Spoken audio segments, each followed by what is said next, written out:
नमस्कार मित्रांनो, टेक्निकल ज्ञान आणि नवीन अपडेट या चॅनलवरती तुमचे स्वागत आहे। मित्रांनो, आज आपण आपल्या आजच्या या व्हिडिओमध्ये बघणार आहोत ग्राहकांसाठी आनंदाचा दिवस, सोने झाले स्वस्त।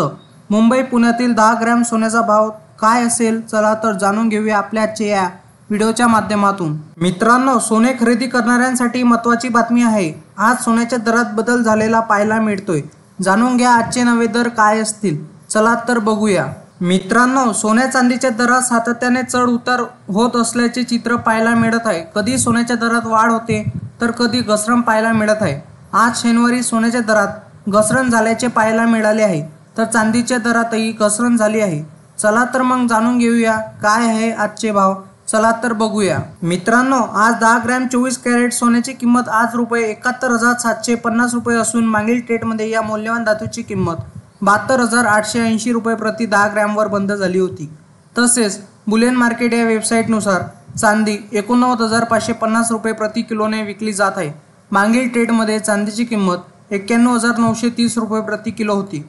उत्पादन शुल्क, राज्य कर आणि मेकिंग शुल्कामुळे सोन्याच्या दागिन्याच्या किमती भारतभर बदलतात। मित्रांनो, बुलियन मार्केट वेबसाईटनुसार तुमच्या शहरातील सोन्याचा दर काय असेल? मुंबईमध्ये 22 कॅरेट सोन्याचा दर 10 ग्रॅमची किंमत ₹65,652 इतकी आहे, तर 24 कॅरेट सोन्याच्या दराची किंमत ₹71,620 प्रति 10 ग्रॅम आहे।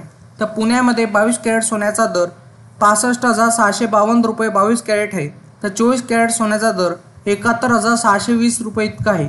नागपूरमध्ये प्रति 10 ग्रॅम 22 कॅरेट सोन्याचा दर ₹65,652 इतका आहे, तर 24 कॅरेट सोन्याचा दर ₹71,620 इतका आहे। तर नाशिकमध्ये प्रति 10 ग्रॅम 22 कॅरेट सोन्याचा दर ₹65,652 इतका आहे, तर 24 कॅरेट सोन्याचा दर ₹71,630 इतका आहे। मित्रांनो, 24 कॅरेट सोने म्हणजे 99% शुद्ध आहे आणि 22 कॅरेट अंदाजे 91% शुद्ध असते। तसे 22 कॅरेट सोन्याचे तांबे, चांदी, जस्त यासारख्या 9% इतर धातूचे मिश्रण करून दागिने तयार केले जातात।